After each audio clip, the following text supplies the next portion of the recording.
Welcome to our conversation on center-state financial relations in India. Federalism has been disputed around the globe ever since the outburst of the current COVID-19 pandemic. The power-sharing setups in various countries have had different impacts on the nation's response to the pandemic. India, with its highly dynamic federalism, is no exception.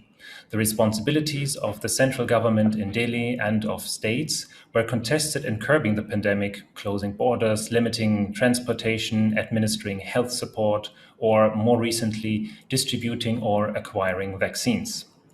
One major aspect of federal relations in India is the fiscal federalism. For instance, the levy of taxes and their redistribution between center, states, and municipalities. Or let's take the centrally sponsored schemes where subnational entities implement and distribute earmarked national programs and government funds within their areas. The federal budget for the current fiscal year, recently presented by the Finance Minister Nirmala Sitharaman, might change this setup. Today, I would like to know what the federal budget and the recommendations by the 15th Finance Commission mean for India's fiscal federalism, and what that means for India's center-state relations. It is a privilege to be in conversation today with Professor Chanchal Kumar Sharma. He is a professor of political science at the Central University of Haryana and associate at the GIGA, the German Institute of Global and Area Studies. He publishes widely on the topic of federal systems, especially on political and economic issues. Professor Sharma, thank you for joining our conversation today. Thank you, Volker. Thanks for getting on this online conversation with me. Thank you so much.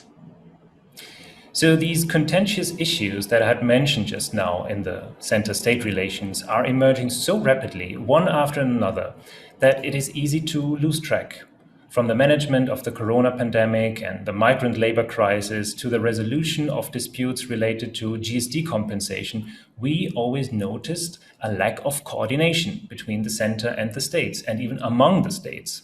Now, new potential flashpoints open up with the 15th Finance Commission recommendations. For instance, the misuse of centrally sponsored schemes as a political tool, or the alleged attempt by the Modi government to expand its fiscal space at the cost of the states, or also the imposition of conditionalities for release of grants to the states, or of course the fiscal consolidation at the central and the state levels. But Professor Sharma, before we go too deep into those details of these quite delicate matters, can you shed some light from your point of view and your experience on the nature of the federal system in India and the unique fiscal setup? Volker, you have very nicely summarized the core issues. And indeed, it's a great idea to start with the nature of Indian federalism first. In fact, Indian federalism is a flexible model, the precise organization and functioning of which, as stated by B.R. Ambedkar, may be decided by voters through the requirements of time and circumstances.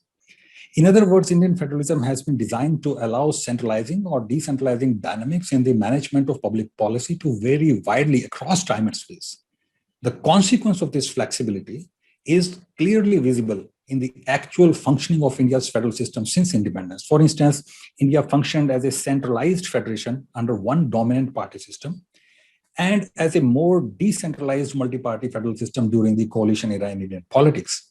Since 2014, there has been a tendency toward greater centralization under the BJP dominant system. Still, even in the times of the BJP's dominance, I would say, in the realm of fiscal federalism, the Finance Commission has proved itself to be the saving grace of Indian federalism. There is no better illustration of this than the way in which the 15th Finance Commission has managed to work around some of the most controversial terms of reference prepared by the Union government ever. For instance, for the first time, a newly constituted commission had been asked to reconsider the recommendations of a previous commission. Clearly, the nudge was to explore the possibility of reducing the state's share in the center's divisible pool of taxes. At the same time, the terms of reference had required the Finance Commission to examine whether post-devolution revenue deficit grants to states were required at all.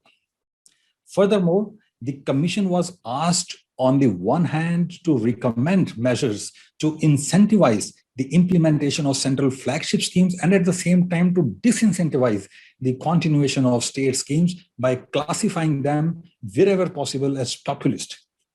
Overall, the attempt had been to nudge the finance panel to make recommendations in a way that would expand the centre's fiscal space, thereby enabling it to use discretionary powers in various ways and make states dependent on the center more than ever before. Indeed, terms of reference were not legally binding, but at the same time, there was nothing which could have stopped the panel from considering those terms of reference, except for the panel's own judgment and due regard for the spirit of federalism and the Constitution. Against this backdrop, the Finance Commission, I think, has indeed performed a balancing act in an unbiased manner and has proceeded to safeguard not only the foundations of fiscal federalism in India, but also, I believe, its own credibility as a non-partisan, fair, and unbiased institution in which the subnational levels can repose their trust and all their hopes.